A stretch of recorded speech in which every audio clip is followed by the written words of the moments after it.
আসসালামু আলাইকুম। আমি মোহাম্মদ রেজাউল হাওলাদার আপনাদের সাথে আছি। প্রথমে আসি বাংলাদেশ এবং ভারতের মধ্যকার যে ফুটবল ম্যাচটি সেটা নিয়ে কিছুটা বিশ্লেষণ।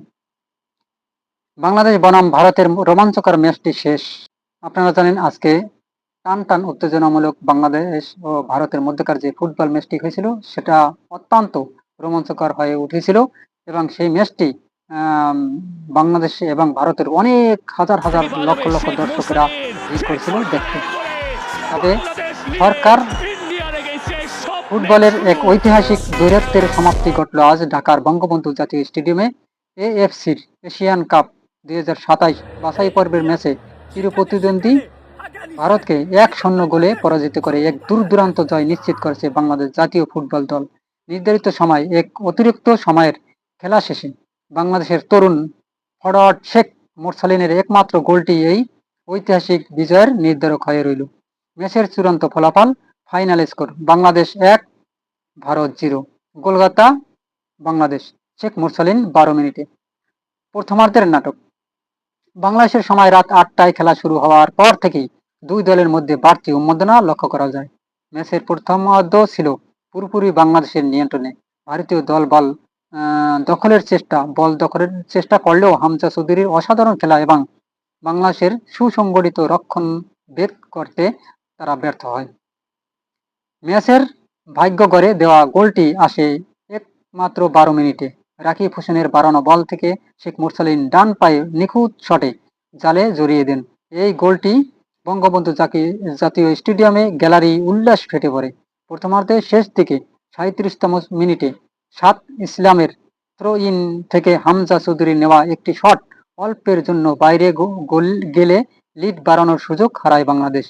দ্বিতীয়ার্ধে ধীর রক্ষণাভাগ 1-0 গোলে এগিয়ে থেকে বিরতিতে যাওয়ার পর দ্বিতীয়ার্ধেও কোনো গোল করতে পারেনি ভারত। সমতা ফেরানোর জন্য মরিয়া আক্রমণ চালালেও কোচ জেভিয়ার ক্যাব্রোয়ার শিষ্যরা তাদের রক্ষণ ভাগে অনড় ছিলেন। বাংলাদেশের রক্ষণ ভাগের দৃঢ়তা এবং গোলরক্ষকের বিচক্ষণতা ভারতীয় আক্রমণকে বারবার প্রতিহত করে। নিয়ন্ত্রিত ডিফেন্সের ওপর ভরসা রেখে বাংলাদেশ দ্বিতীয়ার্ধের চাপ সামলে নেয় এবং নির্ধারিত 90 মিনিট ও অতিরিক্ত সময়ের খেলা শেষে আরও কোনো গোল হয়নি। ঐতিহাসিক মুহূর্ত ফাইনাল বাজার সাথে সাথেই নিশ্চিত হলো বাংলাদেশের ঐতিহাসিক জয়। যদিও এটি এএফসির এশিয়ান কাপ বাছাই পর্বের নিয়ম রক্ষার ম্যাচ ছিল, কিন্তু চিরপ্রতিদ্বন্দ্বী বিরুদ্ধে এই জয় বাংলাদেশের ফুটবল প্রেমীদের জন্য এক স্মরণীয় ও আবেগময় মুহূর্ত সৃষ্টি করলো। কেননা জানেন আপনারা বাংলাদেশ এবং ভারতের মধ্যকার যে এখন বর্তমানে টান উত্তেজনা একটা সম্পর্ক চলে, সেটার জন্য কিন্তু আপনারা জানেন ফুটবল এবং ক্রিকেটও সেটা কিন্তু এখন বর্তমানে ছড়িয়ে দেখা যায় এবং বর্তমানে কিন্তু ভারত ও পাকিস্তানের চেয়ে বর্তমানে বাংলাদেশের এবং ইন্ডিয়ার খেলা বেশি টান উত্তেজনামূলক হয়। দেখেন ক্রিকেটে কিন্তু আমরা বলতে গেলে ভারতের কাছে আমরা পারি না তা ঠিক, কিন্তু সে যদি নাও পারি সে খেলাটা কিন্তু অত্যন্ত টান উত্তেজনামূলক হয়। এবার বাংলাদেশ কিন্তু ফুটবলে ছেড়ে দেওয়ার কথা না, তারা চোখ রাঙিয়ে এবং তাদের সাথে খেলে এবং অত্যন্ত দুরন্তভাবে খেলে বাংলাদেশ জয় লাভ করে এবং বিশ্ব মানচিত্রে বাংলাদেশ একটা সুনাম অর্জন করে।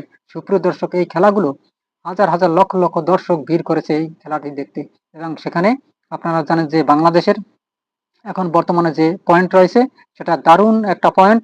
আপনারা জানেন বাংলাদেশ অলরেডি 5 পয়েন্ট, তাদের 5টা খেলায় 5 পয়েন্ট এবং এই যে এএফসির কোয়ালিফাই ম্যাচে আপনারা জানেন যে বর্তমানে এই দলে আছেন স্কোয়াডে আমরা আপনাদের জানিয়ে দেই সিঙ্গাপুর, বাংলাদেশ, ইন্ডিয়া রয়েছে, আরো দুটি দেশ রয়েছে। এখন ইন্ডিয়ার পয়েন্ট হয়েছে মাত্র 2, বাংলাদেশের পয়েন্ট রয়েছে। এফসি কাপের কোয়ালিফাই ম্যাচ আপনারা জানেন যে সেখানে রয়েছে টেবিলগুলো আপনাদের দেখাই।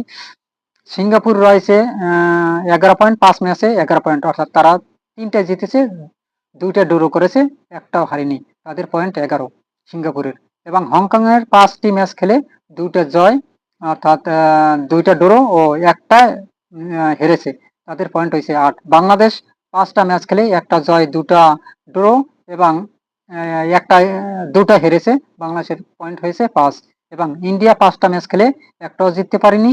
তাদের দুটা ড্র আছে এবং 3টা লস, তাদের পয়েন্ট মাত্র 2। সুপ্রিয় দর্শক, এই ছিল আজকের যে কোয়ালিফাই এফসির কোয়ালিফাই ম্যাচ, সেখানে তাদের পয়েন্ট টেবিলটা আপনাদের জানিয়ে দিলাম। সুপ্রিয় দর্শক, কেমন হয়েছে এই খেলাটায় অবশ্যই আপনারা লাইক ও শেয়ার করবেন এবং আম, ভিডিওটি ভালো লাগলে আমার আর এস বাংলা নিউজ 24 কে সাবস্ক্রাইব করুন এবং বেল বাটন অন করে দিন, যাতে এরকম ভিডিও আসলেই আপনারা সবার আগে পেয়ে যান। সুপ্রিয় দর্শক, আজ এ পর্যন্তই। আসসালামু আলাইকুম রহমতুল্লাহি